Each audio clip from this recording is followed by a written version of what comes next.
अक्सर क्या होता है, जब चॉइस होती है ना लोगों पास्टर्स के पास या ले प्रीचर्स के पास, तो वही कॉमन टॉपिक्स पे हम बात करते रहते हैं। तो पूरे साल भर के लिए चर्च ने, जो ऑर्गेनाइज चर्चेज हैं जैसे मेथोडिस्ट चर्च है, एपिस्कोपल चर्च है जहाँ लीडर है, हायरार्की है, तो उन्होंने तय किया कि हम पूरी बाइबल को बांटेंगे और साल में हम, केंद्र है प्रभु यीशु मसीह, उसी के इर्द गिर्द जो बातें हैं हम उनको पढ़ेंगे, जो भजन में मिलती हैं, जो पुराने नियम में मिलती हैं, जो ख़तों में मिलती हैं और जो इंजील में ख़ास तौर से मिलती हैं। तो पूरे साल की ये रीडिंग्स हैं और अगर आप देखेंगे, और 3 साइकिल में डिवाइड किया है, ईयर ए, ईयर बी, ईयर सी, फिर वापस ईयर ए, ईयर बी, ईयर सी। 3 साल के बाद ये रीडिंग्स सेम हो जाती है। और ये ना सोचे कि ये तो हम पढ़ चुके हैं, उसको दोबारा पढ़ें एक नई नज़र से, है ना। और इन रीडिंग्स को फॉलो करते करते आप एक अच्छी अंडरस्टैंडिंग बाइबल की और अपने विश्वास की आप प्राप्त कर लेते हैं। तो चर्च ज़रूरी है कि डिसिप्लिन वे में बाइबल को पढ़े, सिस्टमैटिक तरीके से पढ़े और सिस्टमैटिक तरीके से प्लान्ड वे में उनको बाइबल समझाई जाए। और शायद मैं उम्मीद करता हूँ कि आप लोगों ने इस लेंट डेज में यूहन्ना की इंजील फॉलो करी है अपने ऐश वेडनेसडे से। पादी साहब यही फॉलो करता है ना? हाँ, गुड। आज का जो सबक है वो यूहन्ना 12 में से है।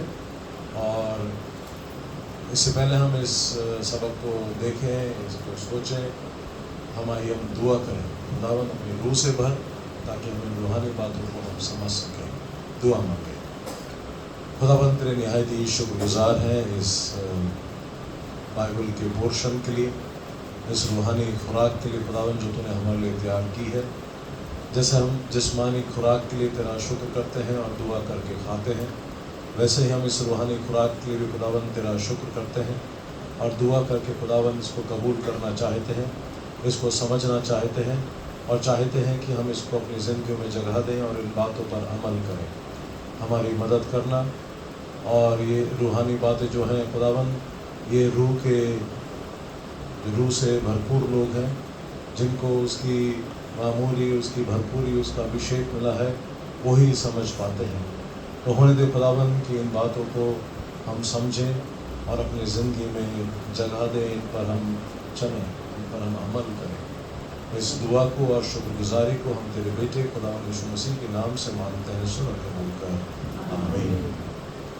यूहन्ना की इंजील, और न सिर्फ यूहन्ना की इंजील बल्कि सारी पुस्तकें जो लिखी गई हैं बाइबल में, वो फ़र्क समय पर फ़र्क लोगों के लिए लिखी गई। यूहन्ना जो प्रभु यीशु मसीह का शागिर्द था, जब प्रभु यीशु मसीह का पुनरुत्थान हुआ और उसको आसमान पर उठा लिया गया और फिर ये दुआ बंदी में रहे और फिर यरूशलेम में, जो प्रेरितों काम की पुस्तक 2 अध्याय है, आप जानते हैं, प्रभु यीशु मसीह ने पुनरुत्थान के बाद कहा था कि तुम अब यहाँ से एकदम प्रचार करने के लिए कि तुमने जीवित यीशु को देख लिया है, उसका प्रचार करना शुरू कर दो, तुम अभी तैयार नहीं हो। और क्या हुक्म था? यरूशलेम में ही रहना, इकट्ठा रहना और दुआ मांगते रहना। इकट्ठा रह के ये नहीं कि कॉमन लिविंग जैसे हॉस्टल में है, इकट्ठा रहने का मतलब था कि तुम दुआ बंदी में, इबादत में साथ साथ रहो और एक दूसरे को ईमान में आप थामो और एक दूसरे के साथ आप ईमान में अपने सफ़र को आगे बढ़ाओ। जिसे कहा जाता है ना, 1 से 2 भले। और कई बार जब ग्रुप में होते हैं तो बहुत सुकून मिलता है, बहुत सहायता मिलती है और बहुत सामर्थ्य भी मिलती है। जैसे एक एग्जाम्पल दिया जाता है कि अगर एक अंगीठी है जिसमें कोयले हैं और वो सुलग रहे हैं, आप एक सुलगते हुए कोयले को निकाल के बाहर रख दो, वो थोड़ी देर के बाद बुझ जाएगा और वो जो अंगीठी में कोयले हैं वो सुलगते रहेंगे। एक दूसरे की गरमाई वो उनको बुझने नहीं देते। एक दूसरे की आग एक दूसरे को देती है। अगर अकेला कर दो एक कोयला बाहर निकाल, थोड़ी देर में अपना आप बुझ जाएगा, आप देख लीजिए। वैसे ही अगर आप संगति में रहते हैं, आप एक साथ रहते हैं, आप प्यार मोहब्बत में रहते हैं, आप विश्वास में रहते हैं, तो आप सुलगते रहते हैं, आप में ईमान और जो ज्योति मसीह की है वो आपके जीवन में जलती रहती है। इसीलिए प्रभु यीशु मसीह ने कहा था कि तुम इकट्ठा रहना, संगति में, प्रार्थना में तुम बने रहना, और फिर पवित्र आत्मा जब तुम पे उतरेगा तुम सामर्थ को प्राप्त करोगे। जब पवित्र आत्मा उतरा, उन पर बैठ गया, उन पर ठहर गया, तो उनको सामर्थ मिली, और फिर उन्होंने प्रचार के कार्य को शुरू किया। पहला सरमन पतरस का 3000 लोग जुड़े। उसके बाद और भी लोग जो प्रभु यीशु मसीह को त्याग कर थर्सडे की नाइट, फ्राइडे के दिन चले गए थे, वो लोग वापस आने लगे विश्वास में। यहूदी भी आने लगे और कुछ गैर यहूदी भी प्रभु यीशु मसीह पर विश्वास लाने लगे। फिर से वो लौटने लगे एक नए नजरिए के साथ, और उन्होंने यीशु को प्रभु और मुक्तिदाता करके कबूल किया। इसके बाद ये जितने शागिर्द थे, और आप सभी उस घटना को जानते हैं कि ये लोग तितर बितर होने लगे थे, क्योंकि सताव, परसिक्यूशन बहुत हो गया था यरूशलेम में, और यरूशलेम से इनको बाहर निकाला जा रहा था। और मंदिर में भी अब इन लोगों को, जिन्होंने यीशु को प्रभु करके मान लिया था, उद्धार मुक्तिदाता करके मान लिया था, those who accepted him as God, अब उनसे कहा गया तो मंदिर में तुम्हारा कोई काम नहीं, तुम भले ही यहूदी हो पर तुम अब एक गैर मत में, एक गैर कौम में और एक गैर विश्वास में अब जाके जुड़ गए हो, so be happy there, don't come to the temple.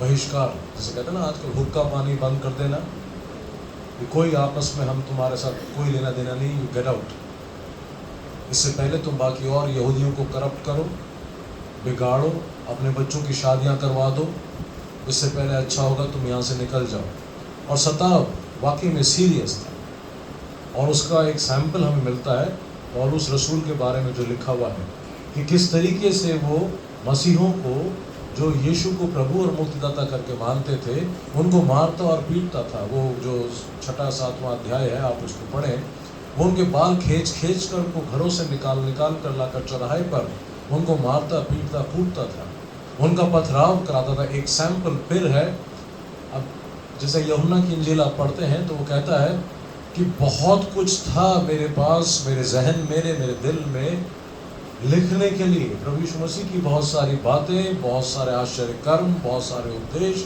बहुत सारे दृष्टांत, पर मैंने कुछ ही चुने हैं। उसी प्रकार से जब प्रेरितों के काम की पुस्तक लिखी गई, जो लूका ने लिखी है, जो लूका रसूल जिसने वो इंजील लिखी है, उसने इसको भी लिखा है। प्रेरितों के काम की पुस्तक पे शायद आवाज़ खत्म हो गई।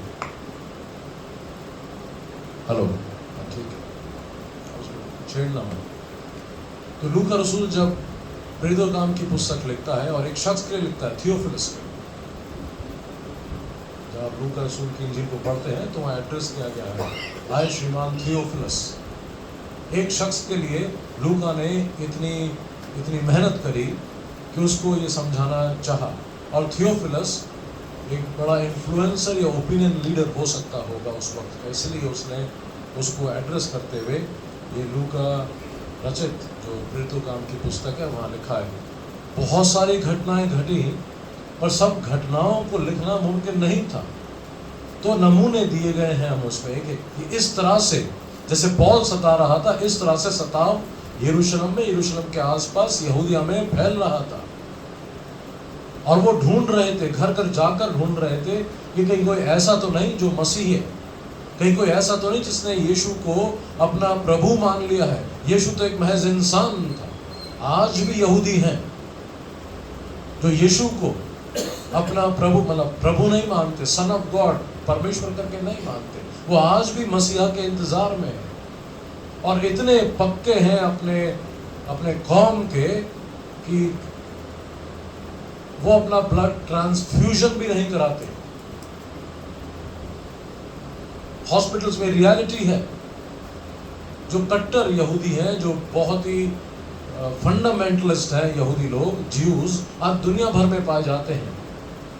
भारत में भी हैं, यूरोप में भी हैं, आप जो कंट्री का नाम लो वहाँ पर यहूदी फैले हुए हैं और काफ़ी रईस हैं, काफ़ी अच्छे मुकामों पर हैं, और उनको बहुत घमंड है कि हम अब्राहम की संतान। और जहाँ पर बाहर विदेश में मेरी बेटी काम करती है, तो जब मैं यहूदी ऐसी कुछ बात हो रही थी, कह रही पापा please don't talk about Jews. वो ऐसे हैं घमंडी कि वो ब्लड बैंक से ब्लड ट्रांसफ्यूजन भी नहीं कराएंगे, मरना मंजूर है। मतलब आज की तारीख में भी 2025 में भी they are still waiting for a Messiah. और उस वक्त जब बोला गया कि यीशु जो नासरी है वो मसीहा है, वो प्रभु है, वो मुक्तिदाता है, वो सेवियर है, वो रिडीमर है, वो मसाया है। मसाया का जिक्र पुराने नियम में है, पर ये लोग फिर भी नहीं समझे, फिर भी नहीं जाने, और बहुत सताया इन्होंने मसीहों को। और सबसे पहला जो शहीद, ऐसे बहुत सारे और लोग मारे गए। कौन था जिसको पथराव करके मारा गया था? हाँ, स्टीफनस। तो ऐसे बहुत सारे मसीह लोग मारे गए थे। ऐसे बहुत सारे लोगों को पथराव करके, बालों से खींच कर, घर से बाहर निकाल कर, मार कर, हाथों से, जूतों से, पैरों से। जैसे आप आज कई बार आप न्यूज़ में देखते हैं कि अगर किसी को पकड़ लेते हैं मोहल्ले वाले, किसी चोर को या पॉकेट मार को, क्या हाल करते हैं उसका जेल भेजने से पहले, अधमरे से ज़्यादा मरा कर देते हैं उसको। तो बहुत सताव था, बहुत परसिक्यूशन था। तो यूहन्ना कहता है कि मैंने वो सब कुछ नहीं लिखा है, बहुत कुछ था प्रभु यीशु मसीह के बारे में बताने के लिए, पर नहीं लिख पाया है, सैंपल्स के लिए हैं। तो इनको प्रभु यीशु मसीह ने कहा था कि तुम वहाँ रहना, और जब तक पवित्र आत्मा तुम पे नहीं उतरता, please don't try to go and preach and face the world.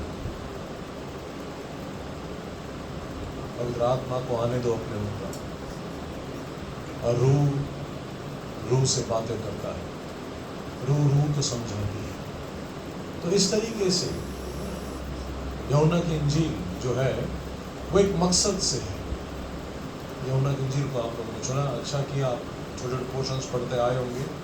और आपने देखा होगा कि यूहन्ना जो शुरू करता है वो ये बात से ही शुरू करता है कि आई बिलीव, आदि में वचन, वचन परमेश्वर के साथ, वचन परमेश्वर, और वचन वो देहधारी हुआ। दिस इज माई फेथ, ये मेरा विश्वास है, वो शुरू में ही बोल देता है। और फिर आपको आइडिया आ गया, जैसे कई आपको आजकल पुस्तकें मिलती हैं, कई मूवीज़ हैं, कई सीरीज़ हैं, तो आप समझ जाते हैं कि इसमें क्या होगा। बहुत सीरियल्स आते हैं टेलीविज़न पे, बहुत सारी आजकल मूवीज़ आती हैं, आप समझ लेते हैं ये क्राइम थ्रिलर है या ये हॉरर है, उसके नाम से ही, है ना, उसके स्टार्टिंग देखा और आप समझ गए। वैसे ही यूहन्ना की इंजील में उसने कह दिया है कि मैं इस इंजील में जो लिख रहा हूँ वो उस वचन के बारे में लिख रहा हूँ जो आदि में था। The word that was in the beginning, word was with God, and word was God, and through him everything that you see is created. आदि में वचन, वचन परमेश्वर के साथ, वचन परमेश्वर, और जो कुछ सिरजा गया वो उसी के द्वारा सिरजा गया, और वो वचन देहधारी हुआ। और फिर आखिर में वो लिखता है 20वें अध्याय में कि मैंने बहुत कुछ देखा। वो तो शागिर्द था, और 3 प्रिय शागिर्दों में यूहन्ना का भी नाम था, पीटर, जेम्स, जॉन। पतरस, याकूब और यूहन्ना, ये 3 लोग थे जो प्रभु यीशु मसीह के खास क्लोज थे। और यही वो रूपांतर के पहाड़ पर भी गए थे जहाँ प्रभु यीशु मसीह का रूपांतर हुआ था, बाकी और कोई नहीं किया था। कई चीज़ें प्रभु यीशु मसीह ने इन तीनों से डिस्कस करी। होता ना, जैसे एक बहुत बड़ा सर्कल है, फिर छोटा सर्कल है, फिर एक बहुत बड़ा क्लोज सर्कल है जो हम उम्र हैं और जो बातों को समझते हैं। जैसे चर्च में भी होता है, अक्सर कुछ लोग जो होते हैं, जो मास्टर के हम उम्र होते हैं, वो उनके बड़ा दोस्त बन जाते हैं। जब मैं अपने मिनिस्ट्री में देखता हूँ, जब मैंने शुरुआत करी थी 80 के आसपास, 1988 सॉरी, तो आरकेपुरम चर्च में, तो मैं यूथ के साथ बहुत क्लोज था। जैसे ये पादी साहब, मैंने कहा ये आपका अच्छा असिस्टेंट है आपके पास, आशीष। क्या नहीं भाई साहब, ऐसे बहुत सारे और लोग हैं जो मेरे साथ रहते हैं, पर इनके साथ यही पर मेरे ऑफिस भी आए, तो मैंने कहा शायद हो जाता ना हम उम्र। तो प्रभु यीशु मसीह ने यूहन्ना के साथ, और यूहन्ना ने प्रभु यीशु मसीह के साथ बहुत समय गुजारा। तो यूहन्ना आखिर में कहता है कि बहुत सारी बातें थी, बहुत सारे दृष्टांत थे, बहुत सारे उद्देश्य की बातें थी, बहुत सारे टॉपिक्स थे, बहुत सारे आश्चर्य कर्म थे, पर मैंने कुछ ही को चुना ताकि तुम विश्वास लाओ, so that you believe that Jesus Christ is the Messiah। और यहाँ पर जब पूरा सफ़र आपने यूहन्ना के इंजील से तय किया तो पाया है कि कुछ लोग प्रभु यीशु मसीह पर विश्वास लाने की कोशिश कर रहे थे, सफल भी हो रहे थे और उसके नज़दीकी में आ रहे थे, उसको प्रभु और मुक्तिदाता करके मान भी रहे थे। लाइक फॉर एग्जाम्पल मेरी मैगदलीन, उसने किसी की परवाह ना किए बगैर उसने वो इत्र जो बहुत ही बहुमूल्य था वो प्रभु यीशु मसीह को अर्पित कर दिया, और उसने उसके पाँव अपने बाल खोलकर अपने होठों से चूम कर उसने उसके पाँव पोंछे। उसने उस वक्त उस समाज में जहाँ पर औरत का ऐसे आगे आना बड़ा बुरा माना जाता था, और ये लेडी थी भी, मतलब नॉट इन द सेंस, हम तो खैर किसी पे दोष लगा दें, पर आप उसकी मजबूरी, उसके हालात नहीं जानते। ये प्रभु यीशु मसीह ने सिखाया भी कि हम किसी को भी कुछ भी बोल देते हैं। प्रभु यीशु मसीह ने क्या कहा कि पहले तुम अपनी आँख का क्या उसी द लॉक लट्ठा अपनी आँख में देखो, फिर दूसरे का तिनका देखो। और वो लोग जो शागिर्द थे वो देख भी रहे थे कि अरे ये क्या हो रहा है। कुछ के मन में बहुत दुष्ट बातें भी आ रही होंगी, बुरी बातें भी आ रही होंगी कि ये क्या है। इसे मनाकर प्रभु यीशु मसीह ने कहा कि जो तुम्हें करना चाहिए था इसने कर दिया, और इसने पहले से कर दिया, अभी इसको भी नहीं मानो। मतलब मेरा कहने का ये है कि she was trying to understand Jesus Christ. वो उस पर विश्वास करना चाह रही थी, और विश्वास में वो धीरे धीरे धीरे बढ़ रही थी कि यही प्रभु है। उसने उसमें दुष्ट आत्माएं भी निकाली थी, और है ना, उसके लिए लिखा है कि वो जो उसका काम था वो गलत था। प्रभु यीशु मसीह ने उसको इज्जत भी बख्शी, उसको आने दिया, और ये भी कहा कि जहाँ जहाँ पर सुसमाचार का प्रचार होगा इस लेडी का जिक्र जरूर किया जाएगा। और आज मैं इस लेडी का जिक्र इसलिए कर रहा हूँ ताकि मैं इसको इज्जत दे सकूँ, और दूसरा इसके जरिए मैं आपको समझा सकूँ कि वी ग्रो इन फेथ। जैसा आज भाई ने दुआ मांगी कि हम संडे स्कूल में भी है ना बहुत कुछ सिखाया गया। पता नहीं आप थोड़ा उर्दू में ज़्यादा थे, और मैं समझ रहा था कि आप यही कहना चाह रहे हैं कि हम विश्वास में बढ़ते हैं, और जब सफ़ेद से होने लगते हैं तो विश्वास में और बढ़ जाते हैं। जब काले होते हैं और थोड़ा सा ठीक से खड़े हो सकते हैं, कूद सकते हैं, तो इतना हो सकता है हम विश्वास में मजबूत ना हो, क्योंकि अभी ज़िंदगी के साथ जो होगा ना वो रबिंग, जब तक वो पत्थर से पत्थर नहीं टकराता वो आग नहीं निकलती। जब तक लाइफ से रबिंग नहीं होती तो वो थियोलॉजी, वो विश्वास नहीं आता है। जैसे जैसे हम उम्र में बढ़ते हैं, चुनौतियों में आते हैं, चैलेंजेस में आते हैं, तो हम समझना शुरू करते हैं ना। माँ बाप कहते हैं बेटा शादी कर लो एक बार, फिर आटे दाल का सब पता पड़ जाएगा क्या रेट है, कैसे रोटियों को बचाना है, कैसे रोटी जब बोला है घर पे खाना है तो घर पे आके खाना है, फालतू में मत बनवा दिया करो, बता दिया करो पहले बाहर से खा के आओगे। So as you grow, you become more matured, more responsible, and you act responsibly. You know what life is. Life is not all game. जो छोटे से बच्चे होते हैं वो बड़ा अच्छा पार्ट है जिंदगी का, 1-2 साल का टेंशन फ्री। उसके बाद उनकी टेंशन शुरू हो जाती है बच्चों के लिए। फिर थोड़ा सा बड़े होते हैं, शौक होता है शादी करनी है, करो शादी। Then you realize what is life actually. Honeymoon period 2-3 महीने 4 महीने का रहता है, हो सकता है 1 साल। But then you start realizing what is life exactly. वैसे ही जैसे जैसे हम बढ़ते हैं उम्र में, हम विश्वास में भी बढ़ते हैं। We grow in faith. तो ये औरत अपने विश्वास में बढ़ी, और ये वही औरत है जो वहाँ पर ईस्टर की सुबह वहाँ घूम रही थी। तो स्वर्गदूत ने क्या कहा इससे? सैमसन स्टीफन की मदर है। हाँ, अचानक की कोशिश कर रहा था। क्या बोला? तू जिंदे को तू मुर्दों में क्यों ढूंढ रही है? Grow in faith. अभी वो उस मुकाम तक नहीं पहुंची थी। So we grow in faith.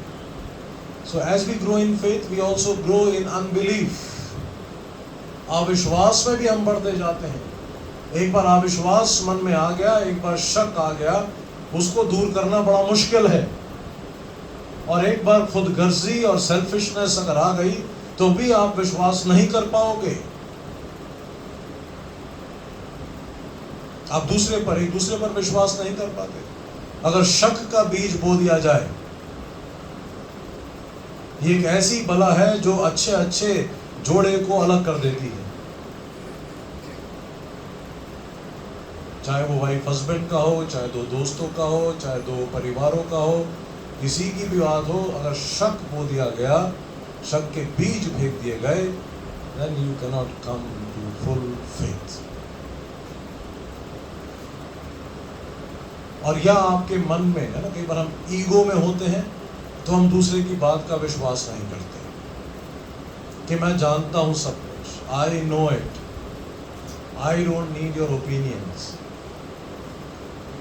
तो यूहन्ना में एक स्ट्रगल है, जो जैसे कोई बुक लिखता है ना, कोई मूवी बनाता है तो उसको क्लाइमैक्स पर लेकर जाना चाहता है, वो सारी बातें दिखाएगा, इस एंगल से भी, इस एंगल से भी।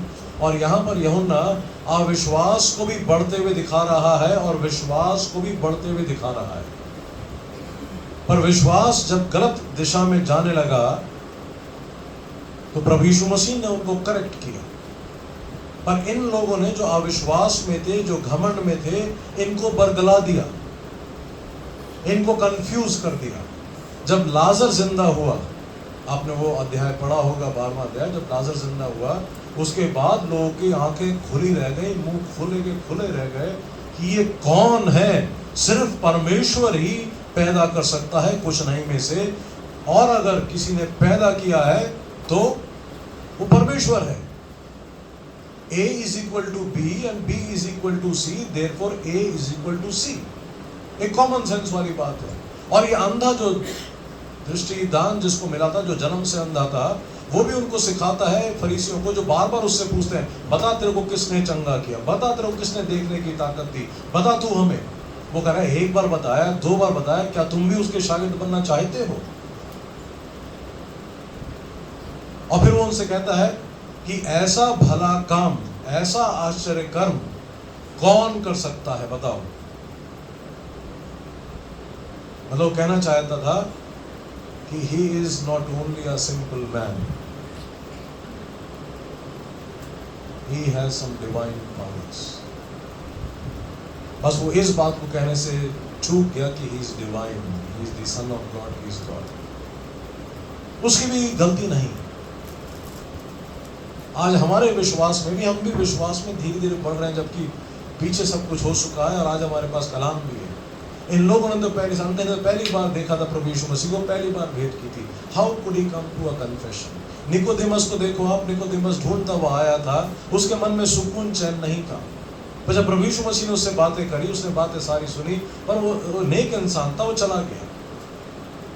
फिर हम देखते हैं उसको भी 3.5 साल लग गए, और आखिर में आकर वही जोसेफ के साथ प्रभु यीशु मसीह की लाश को उतारता है। इतनी हिम्मत करता है कि वो खुलेआम जाकर उस मंदिर की कमेटी से, सैनहेड्रिन से, उस सभा के जो लोग थे, जो मुख्य लोग थे, जो महायाजक, जो फरीसी, जो शास्त्री थे, जो मेन लोग थे टेंपल के, उनसे कहता है, उनसे रिक्वेस्ट करता है, रोमी हुकूमत के पास जाता है कि मुझे इस लाश को उतारने का मौका दिया जाए।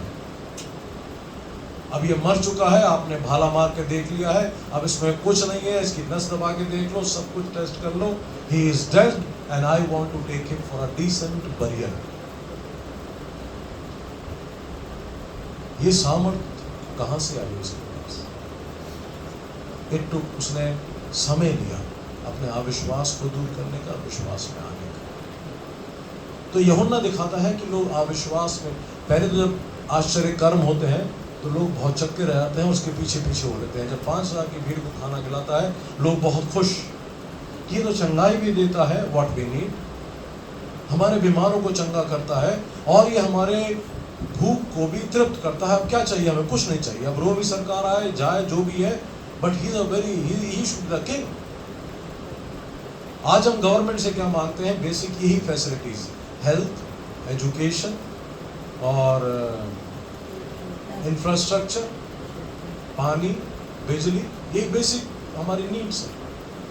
इसी के लिए हम टैक्स भी भरते हैं। और यही बातों पर, हालांकि जब चुनाव नज़दीक आते हैं तो इन्हीं बातों पर चुनाव लड़े जाते हैं। हम हॉस्पिटल बना के देंगे, हम इतने स्कूल बना के देंगे, फ्री शिप देंगे, हम इंफ्रास्ट्रक्चर ठीक कर देंगे, गड्ढे खत्म करेंगे, नए फ्लाईओवर्स बनाएंगे, ट्रेन्स बनाएंगे, मेट्रो को यहाँ से वहाँ भगाएंगे, सारी बातें होती हैं। These are the basic things. और एक आम इंसान को और क्या चाहिए? तो ये लोग भी वही थे। जब देखा कि इसने तो खाना खिला दिया हमको कुछ नहीं में से, तो लिखा है कि वो उसको राजा बनाने को चले, और यीशु उनके मन की इच्छा को जान लिया, और वो चुपचाप से वहाँ से अपने शागिर्दों को लेकर अलग हो जाता है। फिर शागिर्दों को कहता है तुम वहाँ पार जाओ झील के, मैं तुम्हारे पीछे पीछे आता हूँ। वो आजमाइश उसके सामने शैतान लेकर आया था। ये जो पोस्ट है ना, पोस्ट का जो फीवर है, पोस्ट समझते हैं। अगर आपने चर्च छोटा है तो यहाँ तो नहीं होगी वो ऐसी ये चमकानी होता है, रस्सा खिंचाई, और जहाँ पर है बड़ी बड़ी कलीसियाँ जहाँ पर है, वहाँ पर आप देखो प्रभु यीशु मसीह के सामने शैतान आया था। वो तेरे कहाँ है, ये तो घूमता रहता है, राजा बन। जो पहले 3 आजमाइशें हैं उसकी सेवकाई से पहले, उसने कहा मैं इस मिशन के लिए नहीं आया कि मैं राजा बनूँ। आई am very clear, I am very focused, I am very happy and satisfied with what ever I am. और काश खुदा ये पासबानों को ये ताकत दे, क्षमता दे कहने की कि आई एम वेरी क्लियर, मुझे पासबान की खिदमत करनी है, जहाँ पर भी करनी है, जिस जगह पर भी करनी है, जैसे भी करनी है। I am very clear, I am focused, I will not go astray. और हमारे प्रिंसिपल थे, मेरे टीचर थे, हर्मेटिक्स के, उन्होंने कहा था don't stoop to be king of England. अगर कोई तुम्हें इंग्लैंड का राजा भी बनाए, उसके सामने झुक मत जाना, उस राज जो है ना मुकुट, उसको पहन लो। If you are a pastor, don't stoop to become king of England. तो प्रभु यीशु मसीह बड़ा क्लियर था, नो, काश हम भी अपने जीवन में ऐसे ही क्लियर हों। आजमाइशें बहुत तरीकों से आती हैं, बहुत चीज़ों के लिए आते हैं।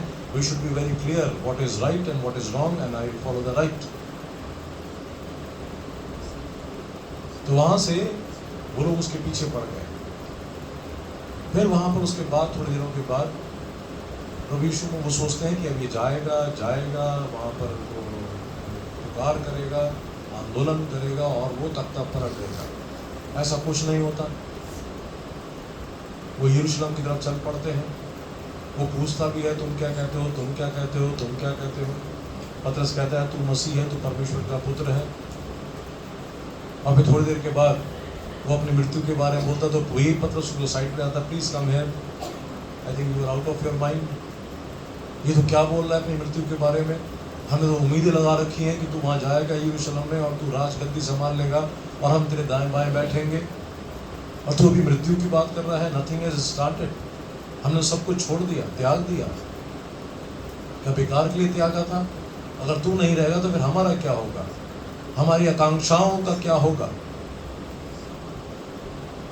तो पतरस झिड़कता है, और पतरस को फिर प्रभु यीशु मसीह बहुत बुरी तरीके से झिड़कते हैं, ऐ शैतान मुझसे दूर हो जा।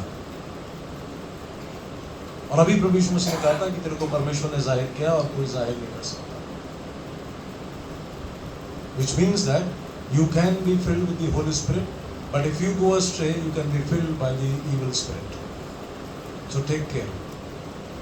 ये मत सोच लेना कि मैं मतलब मसीह बन गया और चर्च में अच्छा लीडर हूँ, चर्च में आता हूँ, बाइबल पढ़ता हूँ, दुआ करता हूँ, संगति करता हूँ, I am safe and sound. No. पतरस जानता था इस बात को, इसलिए पतरस ने बड़े ही संभल के सोच के लिखा कि शैतान दबे पांव जैसे शेर शिकार करता है, वैसे ही वो हमारा शिकार करने के लिए बैठा हुआ है. कहीं पर जरा सी कमजोरी हुई, जरा सी, आपने देखा कबूतर को जब बिल्ली कैसे पकड़ती है? कबूतर बहुत चौकन्ना होता है, आप नहीं पकड़ सकते उसे. वो जरा से झपकी मारता और बिल्ली जो दबे पांव खट से पकड़ लेती है उसे, फिर नहीं बचता. सिमिलरली क्या प्रभु यीशु मसीह के काबू नहीं आया? बातें आगे बढ़ती हैं, अविश्वास बढ़ता है, लोग विश्वास भी करते हैं.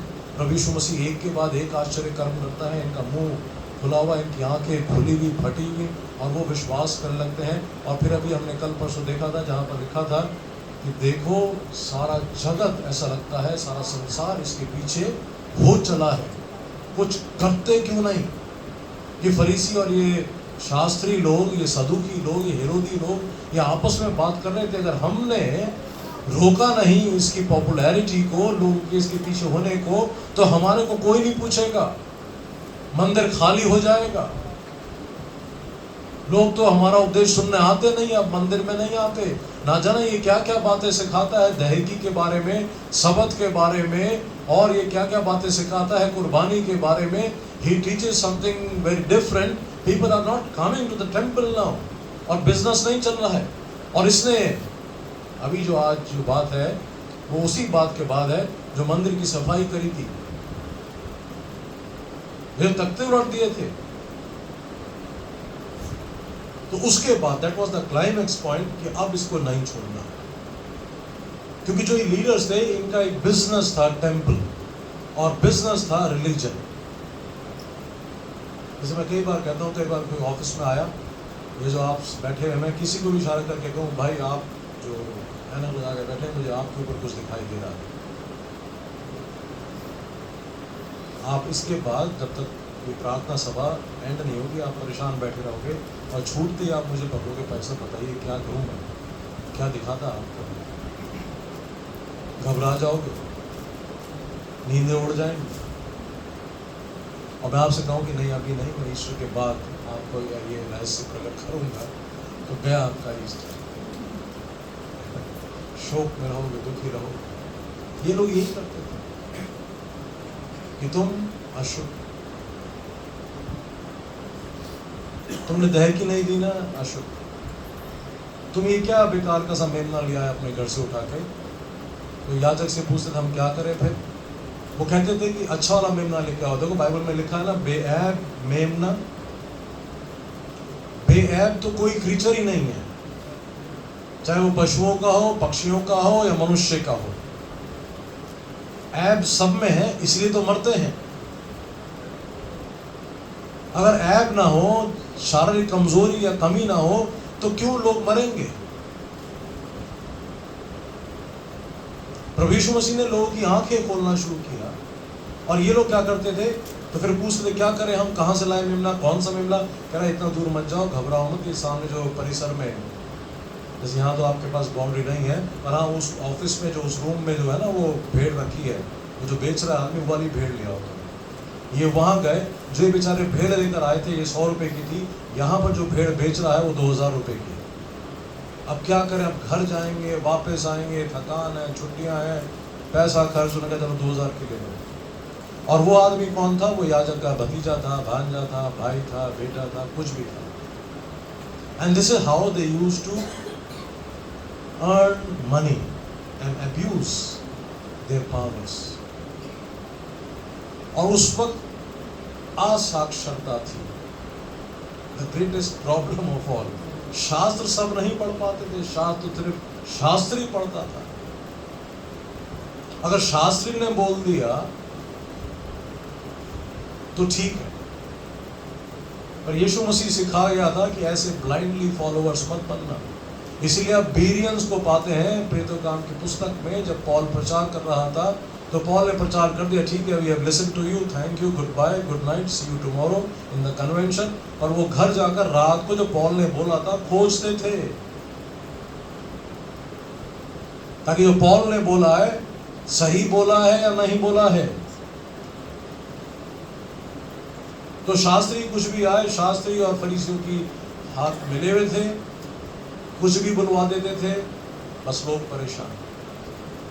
और ये सारी बातों को देखकर ये बिजनेस जो सेंटर बन गया था मंदिर, और जो इन लोगों की हिपोक्रेसी, हिपोक्रेसी का हिंदी में क्या है ट्रांसलेशन? जो बाहरी दिखावा है, अंदर कुछ और है, दोगलापन, हिपोक्रेट्स, रिलीजियस हिपोक्रेसी। इसके खिलाफ प्रभु यीशु मसीह उस दिन खड़ा हो गया और उसने तख्ते पलट दिए। इतवार के दिन जब वो पाम संडे के दिन आया था और रात को वो वापस वहाँ पे मंदिर में घूमकर शाम को बैतनिया गांव में जाता है और वहाँ पर जाकर फिर वो सुबह वापस लौटता है, जो कल का दिन था। और जहाँ पर दो काम कल हुए थे, एक तो मंदिर की सफाई और दूसरा वो अंजीर के पेड़ को बुरा बोलना, श्राप देना। हालांकि वो श्राप वो हम जो सोचते हैं वैसा श्राप नहीं था, पर वो अंजीर का पेड़ और बंदे, अंजीर के पेड़ से फलों की उम्मीद थी। ऐसे ही इन जो लीडर्स थे, जो इज़राइल था, जो टेम्पल था, उससे परमेश्वर को एक उम्मीद थी कि यहाँ पर आराधक पैदा होंगे और यहाँ पर आराधनाएं होंगी, यहाँ पर परमेश्वर की इच्छा को पूरा किया जाएगा, यहाँ पे परमेश्वर को सर्वोच्च प्रेम किया जाएगा और दूसरों के लिए यहाँ पर सहारा होगा, जो कुचले हुए हैं, जो दुखी हैं, जो परेशान हैं। एक तो वैसी सरकार से परेशान है, ऊपर से धार्मिक परेशानियां जो डली हुई हैं इनके ऊपर। इनके मन में कुछ एक संकट है, धर्म संकट में है कि हमने कौन सा पाप किया है कि हम रोमी हुकूमत के नीचे हैं। जैसे बेबीलोन की ये एक बार हुकूमत के नीचे थे, तो वहाँ पर भी बहुत सारे सवाल इनके मन में आए, क्या हमारा परमेश्वर कमज़ोर पड़ गया है? क्या इनका परमेश्वर बहुत ज़्यादा ताकतवर हो गया है? ये क्यों हो रहा है? तो उस वक्त नबियों ने आकर कहा कि ये सब कुछ जो हो रहा है ये परमेश्वर जानता है और तुम्हारे पापों की वजह से है जो तुम कमज़ोर पड़ गए। ताकि कोई भी देश आया और तुम्हें लूट कर ले गया, तुम्हें बंधुआ बना कर ले गया, तुम्हें गुलाम बना कर ले गया। So if you are in sin, you are weak. You will not grow in any way. और ये हम देखते हैं अपने जीवन में भी, आप दुष्ट और पाप की तरफ को चलो, आप बढ़ नहीं सकते। थोड़ा सा जैसे होता है एकदम से बर्स, जैसे वो कोको कोला की बोतल खोलते ना एकदम से, वो बाहर झाग तो आ जाएगा, but it will not sustain itself. वो फ्लैट हो जाएगा थोड़ी देर में। दुष्ट की राहों पर जो चलते हैं वो ज़्यादा दिन चल नहीं पाते। चलना तो आसान है, मज़ा आता है, you slip, you ride, you enjoy the ride, but it lands you up in thorns. आप कांटों में जाते हो, आप दुख भरी जिंदगी में जाते हो। शारीरिक बीमारियां, शारीरिक परेशानियां, आर्थिक बीमारियां, आर्थिक परेशानियां, गरीबी, एवरीथिंग, जो सब बुराई है सब आपको चिपक जाती हैं, क्योंकि you are filled with evil and evil attracts evil. तो यहाँ पर अविश्वास और विश्वास दोनों बढ़ रहे हैं और अब क्लाइमैक्स पे आने वाले हैं। ये लोग अब बरगलाए जा रहे हैं इन लोगों से।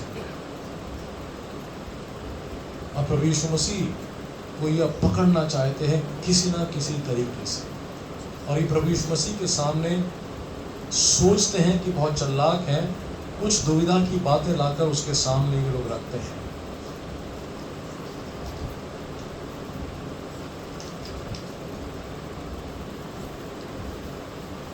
जैसे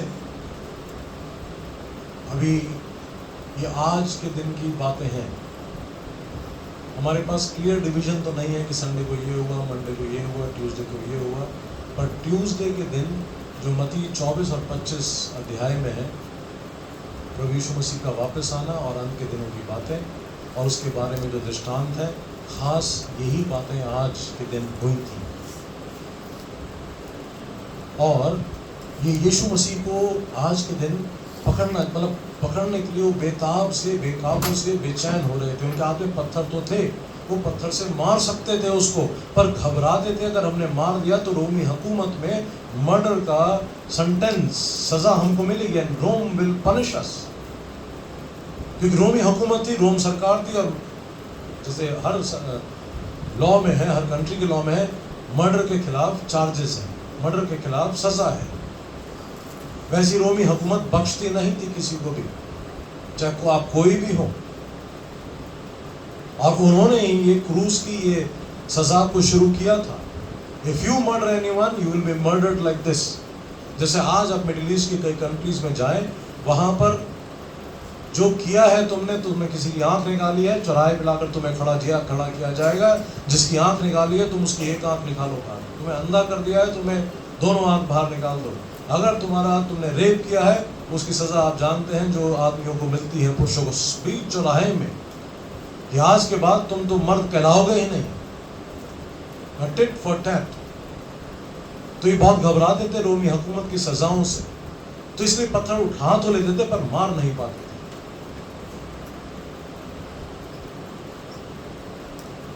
चाहे यहूदी हो चाहे कोई भी हो, तुम्हें रोमी हुकूमत को। और फिर ये डरते भी थे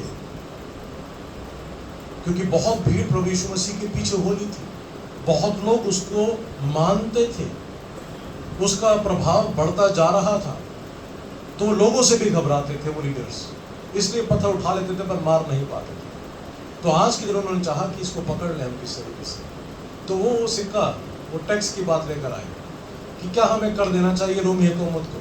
तू तो एक पक्का यहूदी है, तेरे पीछे बहुत सारे लोग हो रहे हैं, बहुत लोग उम्मीद लगा कर बैठे हुए हैं, शुड वी पे टैक्स टू द गवर्नमेंट। उसने कहा ठीक है, सिक्का लाओ जिसकी तुम बात कर रहे हो, और फिर आपको आगे कहानी मालूम है कि किसकी तस्वीर है, उसको दे दो।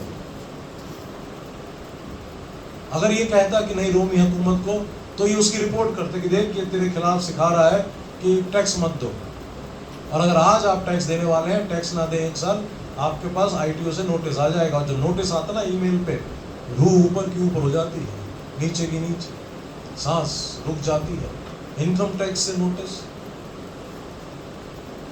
तो अगर ये कहता है कि टैक्स मत दो तो फिर पकड़ लेते, इसको पकड़वा देते। और अगर कहते टैक्स दो तो ये यहूदी कौम के साथ नहीं है, टैक्स हमेशा बुरा लगता है। टैक्स क्या है, और रोमी हुकूमत का टैक्स तो बहुत ज़्यादा था। आज तो खैर मैक्सिमम टैक्स 30% है, उस टाइम पे टैक्स यूज्ड टू बी 70%। क्या रहेगा, तो बड़ा खिसियाते थे। तो अगर ये बोल देता कि टैक्स हाँ दे दो, तो फिर ये आम यहूदी खिलाफ होता है इसके। तो टैक्स के तरीके से उन्होंने पकड़वाना चाहा। फिर मैरिज के बारे में, पुनरुत्थान के बारे में सदूसी लोग आए, तो उसने कहा ऐसा कुछ नहीं होता। हालांकि सदूसी लोग जो थे वो पुनरुत्थान को मानते ही नहीं थे, पर कमाल की बात है वो पूछ रहे हैं सवाल सदूकी लोग कि क्या पुनरुत्थान में शादी ब्याह होगा, वो किसकी औरत कहलाएगी, 7 उसके मर्द थे यहाँ संसार में, किसकी औरत वो कहलाएगी वहाँ पर। उसने कहा डोंट वरी, वहाँ पर शादियाँ है ही नहीं, वहाँ पर जिस तरीके से तुम सोचते हो वैसे नहीं है जीवन। और साधु के लोग इस डिबेट को ज़्यादा आगे ले जा नहीं पाए क्योंकि वो लोग लिबरल थे। तो ये लोग जो भी चीज़ प्रभु यीशु मसीह के सामने आज के दिन लेकर आए, इसको पकड़ने के लिए, किसी फंदे में फंसाने के लिए कामयाब नहीं हो पा रहे थे। फरीसी और हेरोदी लोग आ गए, पहले वाले सवाल को लेकर कर दें। हेरोदी ग्रुप जो था वो हेरोद रोमन गवर्नमेंट के साथ था, और फरीसी लोग वो यहूदियों के लीडर्स थे, तो फंसाना चाहा वो कर को लेकर। यहाँ पर सदूकी लोग भेजे गए ताकि वो इससे पूछे सवाल।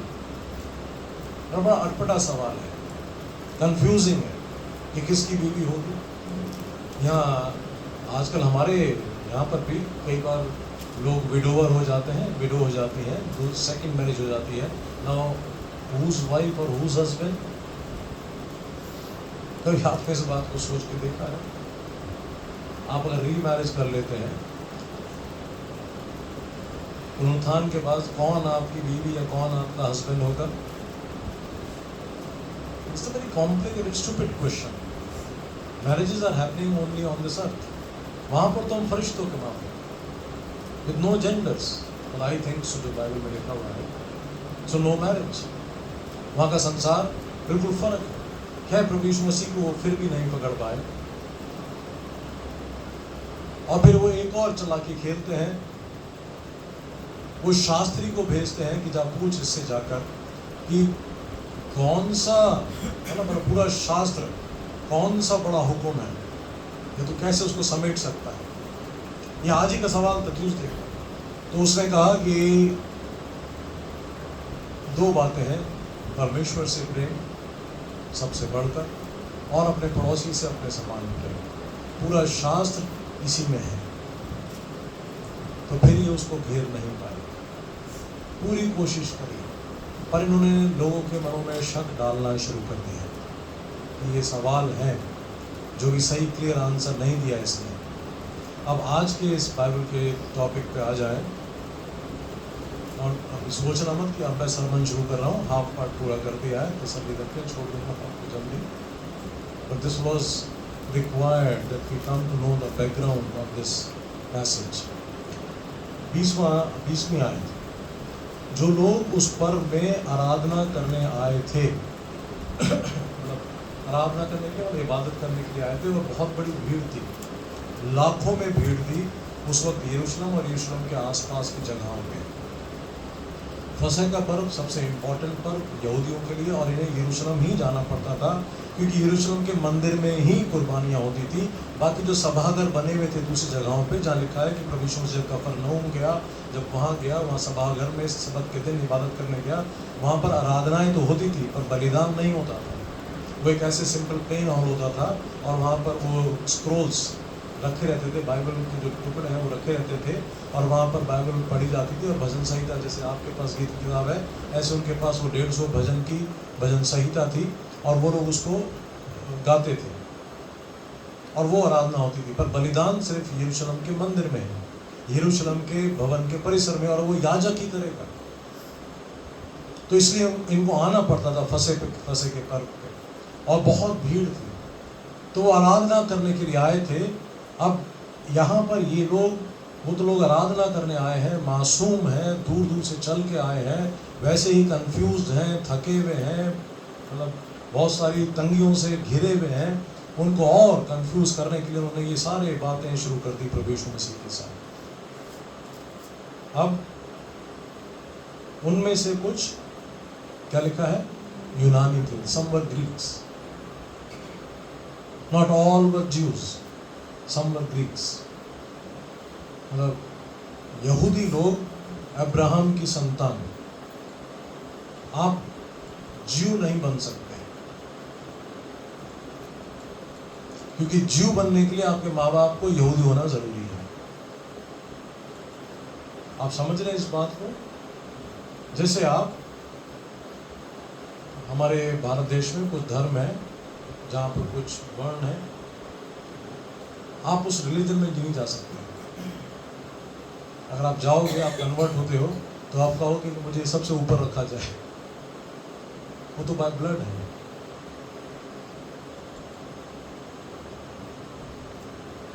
यूनानी आप बन नहीं सकते, मतलब यहूदी नहीं बन सकते, पर हाँ यहूदी मत को, विश्वास को, तरीकों को आप जान सकते हो, आप आराधना करने आ सकते हो। मंदिर जो था, मंदिर अगर ऐसे है, जब रेक्टेंगल शेप में है, यहाँ पर वो ऑल्टर है, उसके बाद ज्यूज़ वहाँ पर सिर्फ वो ऑल्टर पे सिर्फ याजक जाएगा, उसके बाद वो पर्दा है, और पर्दे के बाद वहाँ पर ज्यूज़ मेल्स का सेक्शन था कि वहाँ पर ज्यूज़ मेल्स ही बैठेंगे, उसके बाद ज्यू फीमेल्स बैठेंगी, और बाहर का जो परिसर था वो गैर लोगों के लिए था, आराधना के लिए मनाही नहीं थी। तो यूनानी लोग भी वहाँ पर आराधना करने के लिए आए थे, और उन्होंने आकर जब यीशु मसीह के बारे में चर्चा तो फैल गई होगी, बहुत दूर दूर तक फैल जाती है। अब वो बिल्कुल वहाँ जड़ में आ गए हैं जहाँ पर वो है। इन्होंने सुना भी है कि वो आसपास ही है, वो कहीं से आता है और दिन भर यहाँ रहता है। तो वो आकर उन्होंने गलील के बैतसैदा के रहने वाले फिलिप्पुस के पास आकर उनसे विनती की, श्रीमान हमें यीशु से हम भेंट करना चाहते हैं। उनके मन में भी जिज्ञासा जागी ना कि सच्चा मिरेकल वर्कर और इतने बड़े बड़े आश्चर्य कर्म और ऐसे उपदेश ऐसी ऐसी बातें इसने कही हैं, और लोग जब बताते हैं तो उनके भी रोंगटे खड़े हो जाते हैं, हमारे भी रोंगटे खड़े होते हैं, क्योंकि आज तक हमने ऐसे अधिकार के साथ बातें नहीं सुनी जो हमें कह दे कि हाँ तुम मुक्त हो, तुम आजाद हो, परमेश्वर तुमसे मोहब्बत करता है और तुम उसको पिता करके कह सकते हो। You can call him, address him as a father. जो आए हमारे बाप की दुआ है, it was a very revolutionary prayer.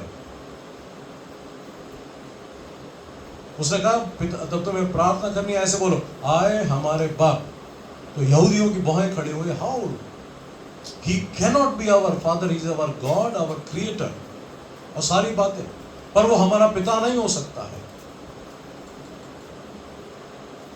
वो हमारे साथ पृथ्वी पर वो उसका कोई संपर्क नहीं है, because we are people who are surrounded by evil, we are evil, he is very pure. इसीलिए यशाया नबी का दर्शन जो है, आपने वो सुना होगा यशाया 6 में, वो कहता हाय मुझ पर मैंने वो देख लिया। तो वहां से उकाब जो है उड़कर क्या लाकर छूता है उसके जिस्म को, आई जाए के वो कोयले, और कहाँ छूता है, होठों। वो तो सिर्फ वो नाम भी नहीं लेते थे याहवे का, जब भी याहवे वर्ड आया वो खामोश होकर फिर आगे वाला वर्ड पढ़ते थे। तो अब यूनानी जब यीशु ने सिखाई ये प्रार्थना कि तुम ऐसे, आए हमारे बाप, God is our father, heavenly father, and as the father loves us, he loves us. वो सारा इनका खेल बिगड़ रहा था जो लीडर्स थे, ये परमेश्वर पर एक कोप में है, बड़े क्रोध में है, तुम्हें बलिदान, बलियों पर बलियां चढ़ानी है, उसी की तरह से तुम उसको खुश कर सकते हो। जितनी अच्छी और जितनी बड़ी कुर्बानी उतना ही परमेश्वर खुश। ये टीचिंग्स थी। और प्रभु यीशु मसीह ने कहा, आए बोझ से दबे हुए लोग, तुम बोझ से दबे हो ना कि कहाँ से इतना बड़ा और खूबसूरत जानवर लेकर आओगे, बेऐब जानवर लेकर आओगे, तो मेरे पास आओ, मैं तुम्हें बताता हूँ कि God is our heavenly father, he loves you, he is willing to forgive your sins, provided that you believe that I am the messiah. और फिर आगे आने वाले समय में तुम और विश्वास करना। तो खैर यूनानी लोग यहाँ पर आते हैं, और फिर श्रीमान हम यीशु से भेंट करना चाहते हैं। फिलिपुस ने आकर इंद्रियास से कहा, तब इंद्रियास और फिलिपुस ने जाकर यीशु से कहा। प्रभु यीशु मसीह उपदेश दे रहा था और इन लोगों से डील कर रहा था, फरीसियों से, सदूकियों से, और ये हेरोदियों से, शास्त्रियों से। It was a heated and hot discussion going on उपदेश का। अब ये बीच में घबरा रहे थे कि हम प्रभु को रोके या ना रोके। इसे हो सकता है इस वक्त मोसेस घड़ी देख रहा हो, कह रहा हो पैसा छोड़ दो, और वो हिम्मत नहीं कर सकता बोलने की, रिपोर्ट ऑफ मिनिस्ट्री के अंडर में है, अब खुद बता है कि चेयरमैन मैं हूँ, so he can not dare to stop me. है तो मजाक है, but we need to understand the word, and word requires time, word requires patience. और बाइबल को समझने के लिए सबसे बड़ा जो हमारे पास तरीका है वो बाइबल ही है।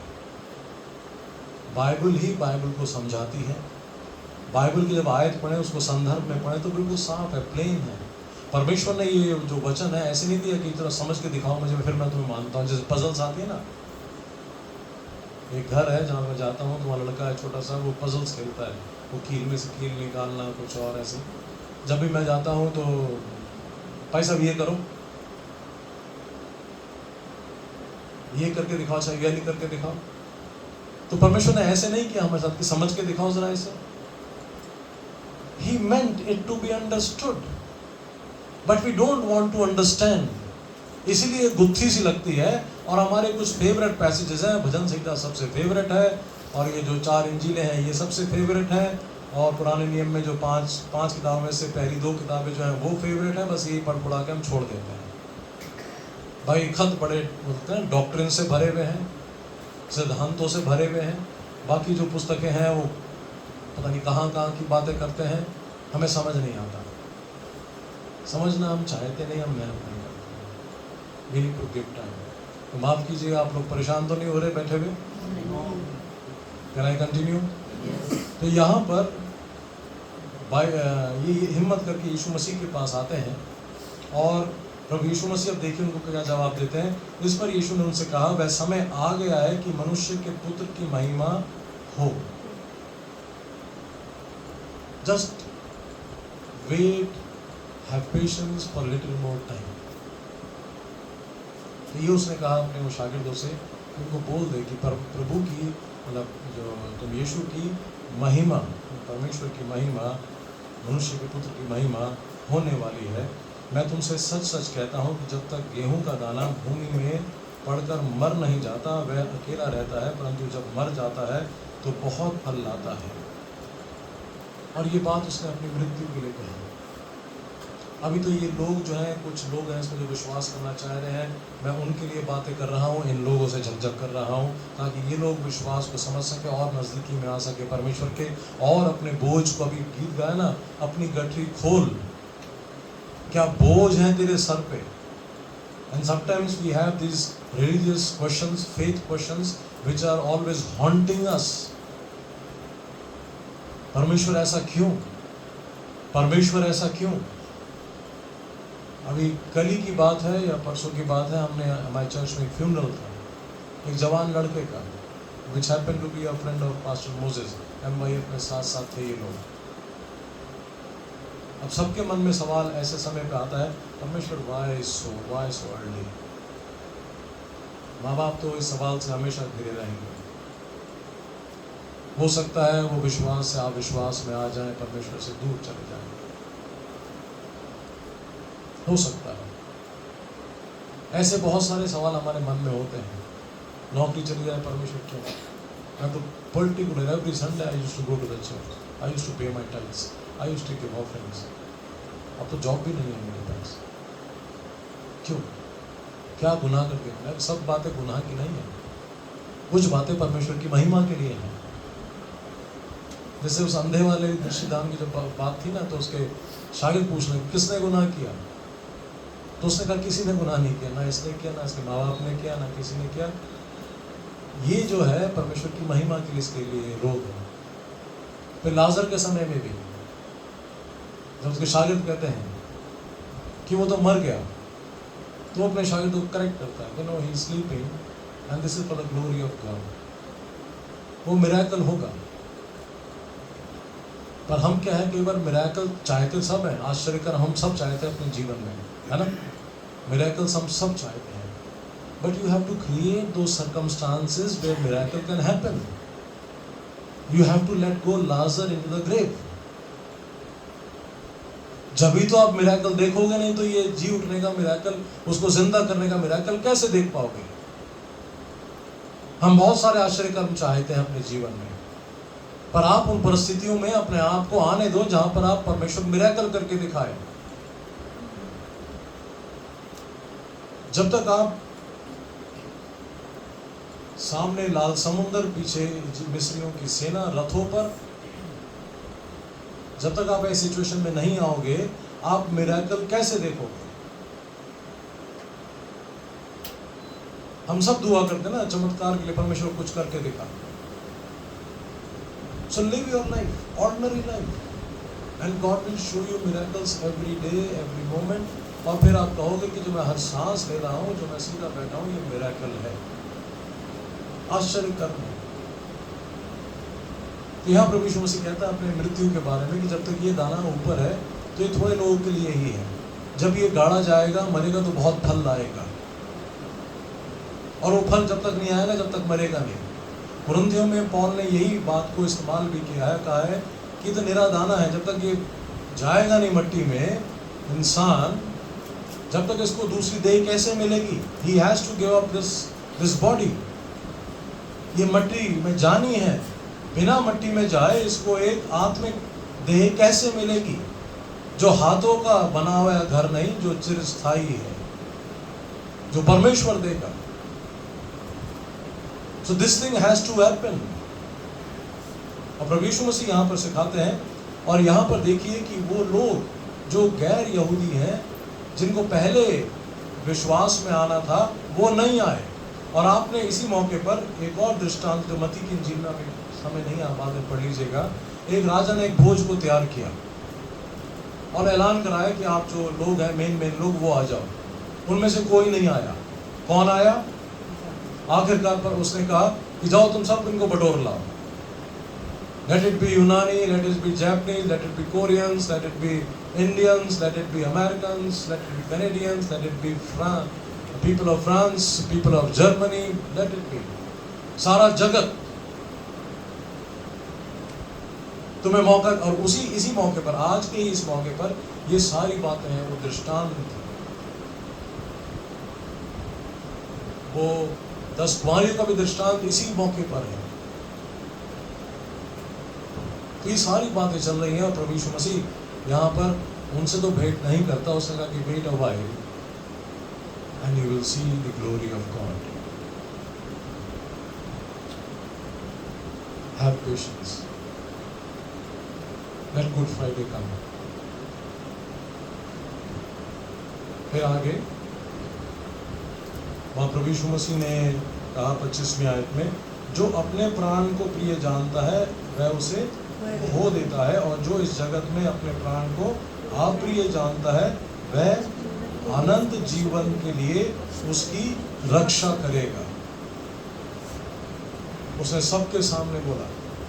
और ये जो अविश्वास लोगों में पैदा हो रहा था, जो डर के मारे उसको छोड़ छोड़ के भाग रहे थे, जो उससे जो आशीष और अनुग्रह मिल सकता था उसके साथ रहने का, अब ये लोग छोड़ के जा रहे थे, क्योंकि it was his hard talk. जो बातें कर रहा था, बगावत और खिसियाहट प्रभु यीशु मसीह के खिलाफ बढ़ती जा रही थी। और इस मौके पर वो कहता है कि जो मेरे लिए अपने प्राण को खोएगा वो अनंत जीवन तक उसकी रक्षा करेगा। प्रभु यीशु मसीह के वचन they are hard, they are tough. वो उनके लिए हैं जो संसारिक हैं, जो रूहानी हैं, उनके लिए प्रभु यीशु मसीह के वचन तो दीपक हैं, रोशनी है, खुशी है, सुकून है। और जो रूहानी नहीं है उनके लिए बड़े टफ है, बड़ी कठिन बातें हैं। जैसे प्रभु यीशु मसीह ने कहा कि जो अंजीर का पेड़ है ना, अंजीर लाएगा, जैतून का पेड़ जैतून लाएगा। अंजीर के पेड़ को मेहनत नहीं करनी पड़ती, जैसे आम के पेड़ को स्ट्रगल नहीं करना पड़ता अपने अंदर के अंदर, that I should bring only mangoes this time, this season, not bananas. अरे वो तो आम का पेड़ है। जिसने जड़ पकड़ी हुई है मसीह में, परमेश्वर में, उसके लिए मसीही जीवन जीना आसान है, मुश्किल नहीं है, चाहे कुछ भी हो जाए। पर जो मसीह में नहीं है, जिसने जड़ पकड़ी नहीं है, जिसने भेदों को समझा नहीं है, उसके लिए जरा सी बात एकदम से विश्वास को ठेस पहुंचा देती है। जरा सी बात में वो बिखर जाते हैं। कहाँ है तू? Where are you God? अभी पाम संडे के दिन प्रभु यीशु मसीह ने अपने शागिर्दों को क्या कहा था कि तुम इस पते पर जाओ और वहां पर क्या पाओगे? एक गधी का बच्चा जो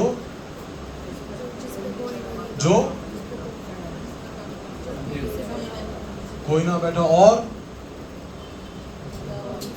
बंधा हुआ हो। अब वो जीपीएस की तरह प्रभु यीशु मसीह ने अपने शागिर्दों को कहा कि वहां जाओ। उसने ना उसको भी वो गया है यरूशलेम, उस गांव के पास, उसको मालूम था, he knows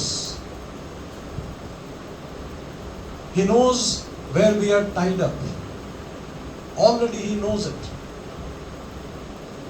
खोलने की भी आज्ञा वो ही देता है। हमारा प्राण जहां पर अटका हुआ है वो जानता है।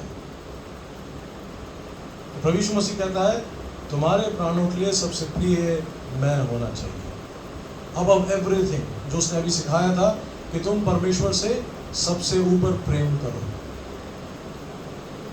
तो जो अपने प्राणों से ज्यादा प्रेम करता है, मुझसे, मुझे छोड़ के जाना चाहता है, बी माई गेस्ट, चले जाओ, but it will not be good for you. आगे देखिए क्या लिखा है, यदि कोई मेरी सेवा करे तो मेरे पीछे हो ले। मतलब प्रभु यीशु मसीह की सेवा करना क्या है? उसकी शागिर्दगी में आना, to be a good disciple. not to be just a good church person, not to be just a good giver, not to be just a good Bible reader, but to be a good disciple. That is his service. और यही बात थोड़ा खुलासे के साथ हम Romeo की पुस्तक में 12वें अध्याय में पढ़ते हैं, जहाँ पर पहले आप सुन लीजिए, मैं पढ़ देता हूँ, आपको याद आ जाएगी वो आयत। इसलिए हे भाइयों, मैं तुमसे परमेश्वर की दया स्मरण दिलाकर विनती करता हूँ कि अपने शरीरों को जीवित और पवित्र और परमेश्वर को भावता हुआ बलिदान करके चढ़ाओ, और यही तुम्हारी Sometimes we are under a wrong impression that if I work in the church, if I clean the carpet, if I sweep the altar, that is my spiritual seva, service. आत्मिक सेवा क्या है? उसका अच्छे शागिर्द बनना, to be a good disciple. और good disciple का मतलब क्या है? A person who produces disciples. जो दूसरों को प्रभु यीशु मसीह की शागिर्दगी में लेकर आता है, जो दूसरों की शागिर्दगी को बढ़ाता है, उनकी शिष्यता को बढ़ाता है। और शिष्यता में हम कैसे बढ़ते हैं? शिष्यता में मतलब शिष्य का क्या एम होता है कि मैं गुरु के माफिक बनूं। जैसे कोई आप किसी गिटार सीख रहे हैं, तो जो बच्चा सीखता है वो हमेशा I would love to play like my teacher, यही होता ना। तो मेरी सेवा क्या है? तुम मेरे पीछे हो लो, and be a faithful disciple, be a faithful sheep, be a fruitful person, be a watchful person, ध्यान रखना, and be a prepared person. That is a good disciple. ये है मेरी सेवा। तुम करना चाहते हो तो इस तरीके से। और फिर आगे, और जहां मैं हूं वहां मेरा सेवक भी होगा। अब प्रभु यीशु मसीह किन किन जगहों पे की गया, आप सोचिए, किन किन परिवारों में गया, किन किन लोगों के पास गया। So my disciple will be there where I am और वेयर माई हार्ट इज। इसलिए प्रभु यीशु मसीह ने कहा कि जब अपने शागिर्दों से बात कर रहा था कि जब मैं प्यासा था तुमने पानी पिलाया, जब मैं भूखा तुमने खाना खिलाया, जब मैं कैद में था तुम मुझे विजिट करने आए, जब मैं हॉस्पिटल बेड पे था तुम मेरी प्रार्थना करने आए, जब मैं खोया हुआ था, जब मैं लॉस्ट था, यू केम एंड सर्व मी। तो कहेंगे कहाँ? वो कहता है कि जब तुमने इसके लिए किया, उसके लिए किया, उसके लिए किया था। तो मेरा सेवक जहाँ पर मैं हूँ, जहाँ मेरा दिल पड़ा हुआ है, जब वो वहाँ पहुँचता है तो ही इज सर्विंग मी। जब वो अच्छी शागिर्दगी में है, ही इज सर्विंग मी।